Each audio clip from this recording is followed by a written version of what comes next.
What is going on, everybody? NTC here, back for another episode of Overwatch Weekly. And everyone, we made it. We did it. We're here. It is BlizzCon week for 2018. Friday, November 2nd, BlizzCon will be starting. And I'm excited to talk about it. When I started this series, I did not know if I was going to make it to BlizzCon. But here we are, months later, getting ready for BlizzCon. So, what can we expect from BlizzCon, from Overwatch? That's what we're going to start with today. So I'm going to go over the schedule. I'm going to start with the panels that they're going to do, and I'm going to skip over all of the World Cup stuff for now. We will get into the World Cup stuff after that. I talked about it last week, so if you already saw it, I'm not going to make you sit through it again. So I'm going to start with the first day, Friday, November 2nd.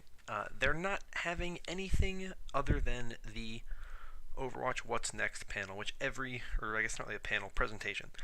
Every Blizzard game gets it at BlizzCon. Diablo will be up first, starting at 3:30 Eastern, ending at 4:15 Eastern, approximately. Overwatch will be directly after that at 4:30 p.m. Eastern, and then it'll end at approximately 5:15 p.m. Eastern time. In this time, I'd expect us to get a new hero. We got a new hero last year, we got a hero the year before that. I don't see that changing. Probably a new cinematic short.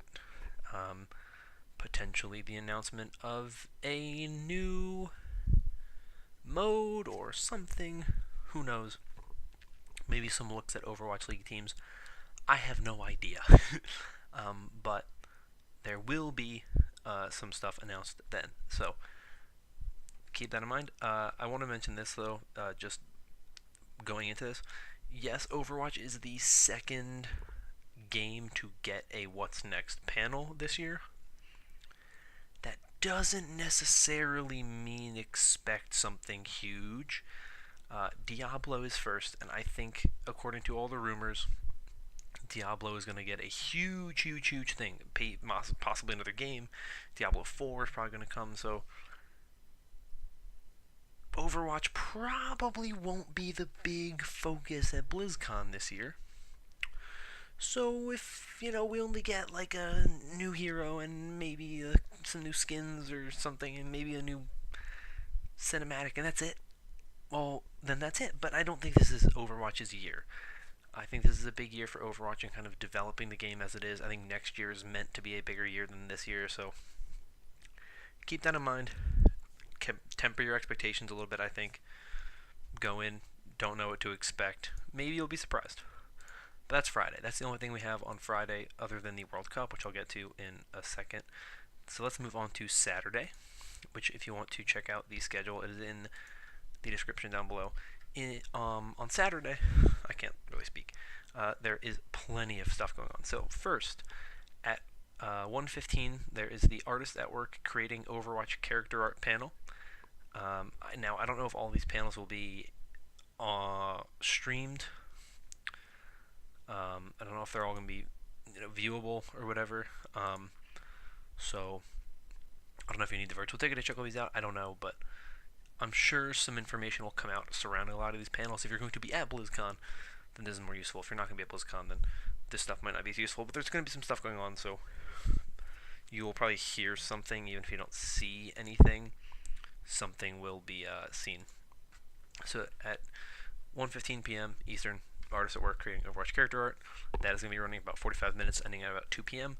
Then at 2:15 p.m., this is a main event, so this will probably be streamed. The Voices of Overwatch panel, so the voice actors, I'm sure, will come out and talk about some stuff. Maybe the new Heroes voice actor will come out, who knows? And then 5:30 to 6:15 p.m. Eastern Time, we have the Overwatch Building a Hero panel, which I'm assuming is the Jeff Kaplan panel. So that's where we'll see him, and he'll talk about some stuff. Probably show some unseen, never before seen stuff. And that's it for Overwatch panels this year. Yeah, that's everything for that. Let's go back, though, to do the World Cup schedule. So, day one, first there will be a pre-show that starts at 3 p.m. Eastern, or noon Pacific. Following that is quarterfinal 1 from 12:15 to 2:15 Pacific, or 3:15 to 5:15 Eastern, and that is between the United States and the United Kingdom. Following that is from 5:15 to 7:15 p.m. Eastern is quarterfinal 2. That is France versus Canada. Following that, from 7:15 p.m. to 9:15 p.m. is quarterfinal 3, which is China versus Finland. And following that, quarterfinal 4 between South Korea and Australia from 9:15 p.m. to 11:15 p.m. Then we go to November 3rd, the Saturday. Semifinal game 1 will be from 12:30 p.m. to 2:30 p.m. Eastern. Semifinal number 2 will be from 2:30 p.m. to 4:30 p.m. Eastern. The bronze medal match will be from 4:30 to 6:30 p.m. Then there'll be a little pre-show for the finals, which will run from 6:45 to 9:30. If you want some more information on the World Cup Top 8, I have a link in the description to a little preview for it. I talked about it last week, but I'll link it again in case you missed it and want to see it. But let's move on to the next story, which is all going to be, for the rest of this, it's pretty much all going to be esports related. So, we're going to talk about the Toronto Overwatch League team, because last week, I mentioned that they were going to be doing a reveal Wednesday night. They did it, and they revealed their team name, which is the Toronto Defiant. Logo is hopefully on screen right now, and you can take a look at their skins as well. Hopefully. But I don't know. Hopefully.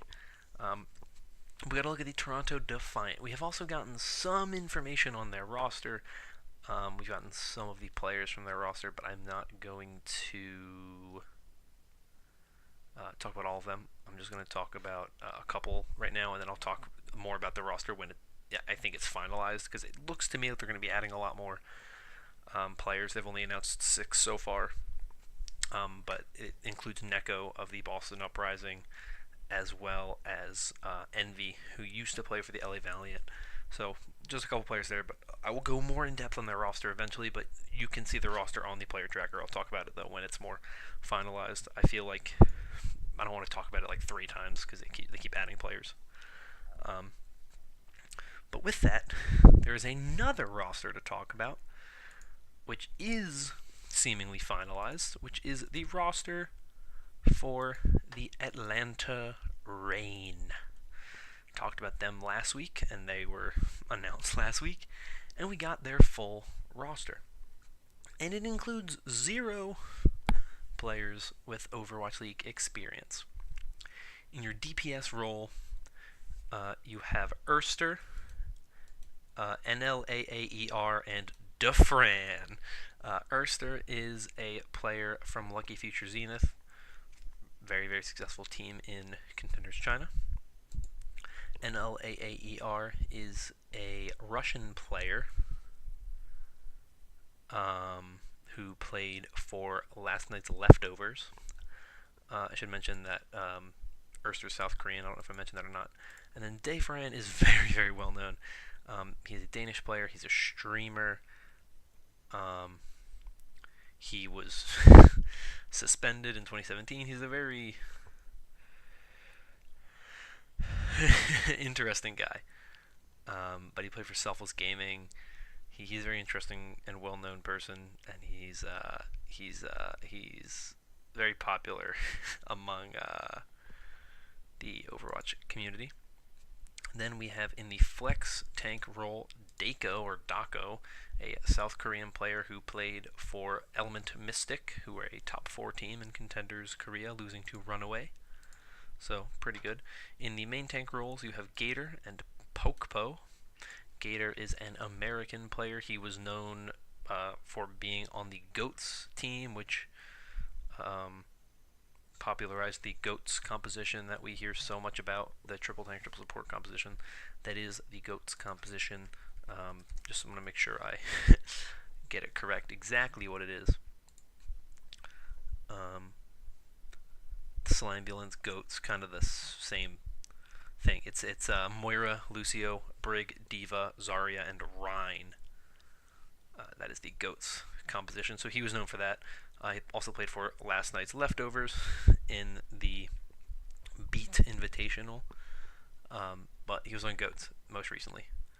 Uh, at least that was the thing they did most like popularly most recently. And then there is Pokpo or Pokpo, who is a South Korean player who played for Element Mystic. He's going to be one of your main tank players and probably will be the main tank player, but I'm sure Gator will get some playtime. Then you have your two support players, Kodak and Masa. Kodak is a German player on the German World Cup team and also played for Six Snakes or Snakes with a 6. I don't really know how you pronounce it, probably Snakes. And you have Masa, who is a Finnish player who was playing for Team Giganti in Contenders Europe.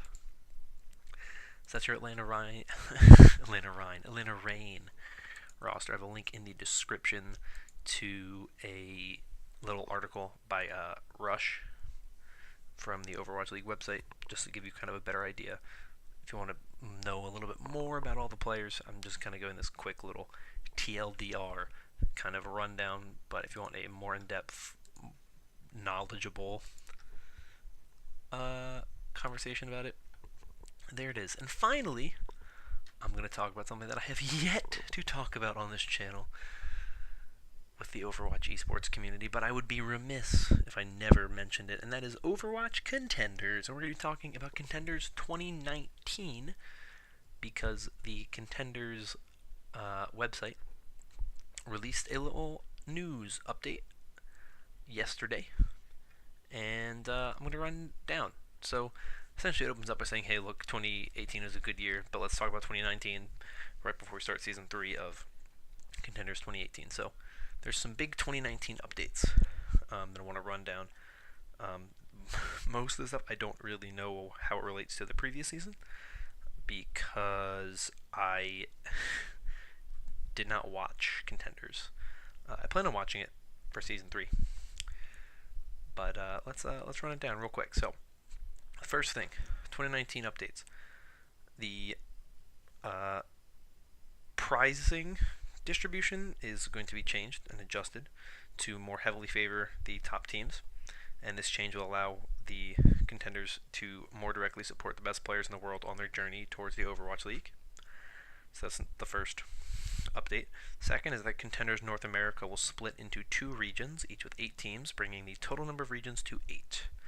This change reflects both the total number of Overwatch League Academy teams as well as our commitment to providing non-Academy teams with opportunities to develop and prove themselves to Overwatch League scouts as well as fans. Next is that Contenders will reduce the total number of teams in each region from 12 to 8. And this is to, as they believe, bring up the overall level of competition, which will serve to better hone Contenders players and provide more entertaining matches. And this change has yet to be confirmed for Contenders China. Details will be released at a later date about that. I don't know why that's a weird thing, but China always has some issues with a lot of things with esports and international kind of changes to stuff. China always has issues with that. Next, any Overwatch League Academy team not currently participating in Contenders will be offered a spot in Contenders 2019 Season 1, and then beginning with Contenders 2019 Season 2, the OWL Academy teams will be subject to standard regular season regulation rules, or relegation rules. Depending on the amount of invitations accepted by OWL Academy teams, many top-performing teams from the 2018 Contenders Season 3 will automatically be qualified for Contenders 2019 Season 1. And this will vary per region, but all existing teams will have the opportunity to re-qualify through Contenders trials, if not automatically invited back. This is, if you don't understand Contenders, you don't really know what it is. Essentially, teams are fighting for their spot in Contenders. You don't get that spot in Contenders. It's basically, so right now there's 12 teams, and I believe it breaks down to kind of 2 divisions of 6. And if you're in the bottom 2 of those 2 divisions, you basically get relegated out of Contenders, and then there would be an open trial. I don't know how many teams played in that, and then the top 4 teams in that open trial will then go into Contenders the next season. So I don't know if that's going to now change where it's the top 4 and then just the bottom 2 relegate down.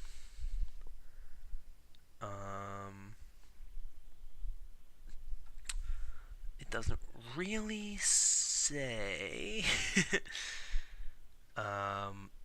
But maybe it did and I missed it. But I don't. They don't really quite say it. Soft region locking is being introduced to ensure that Contenders continues to develop local talent all around the world. So Contenders teams can have a maximum of 3 non-resident players on their rosters, and they feel that this will lead to the healthiest global competitive ecosystem in the long term, which I love this. Rip. If you take a look at, for example, XL2 Academy, and pull up their roster real quick, they are the New York Excelsior Contenders team,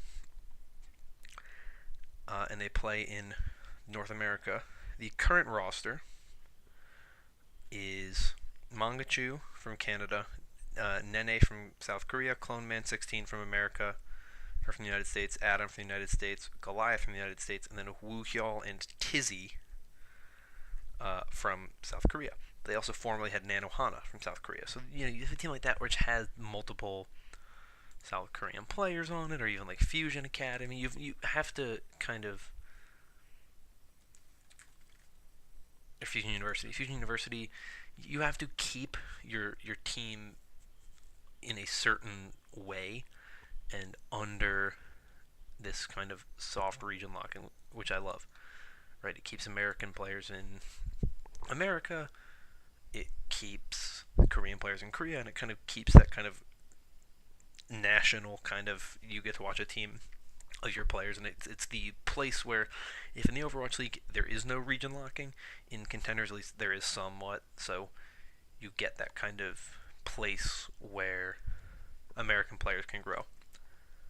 Now, what this means is that you're going to see less integration with American players playing with players from other regions.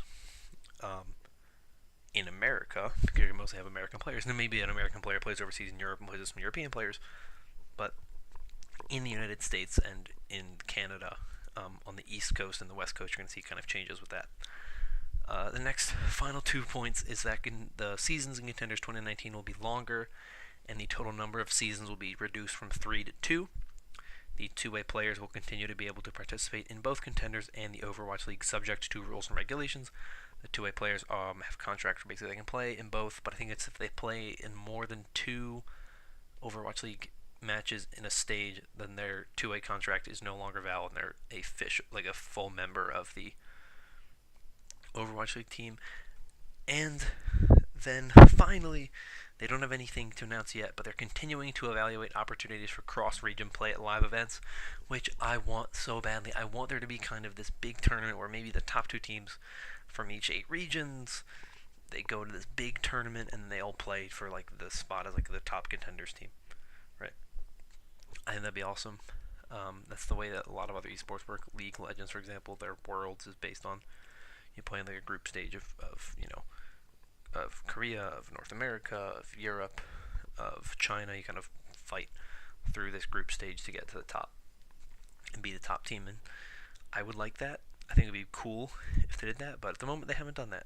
But what do I know? But that is everything. This video ended up being a lot longer than I wanted it to be, but it's whatever. I got excited talking about Contenders because I'm excited to actually really get into Contenders this coming season. But that's it. That's everything. Enjoy BlizzCon on Friday.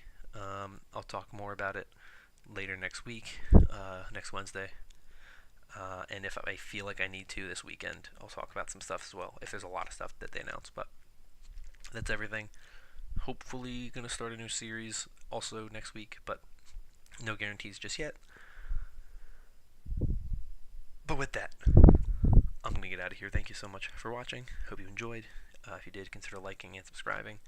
Let me know down below what you think we're going to get at BlizzCon this year, and I will see you all next time.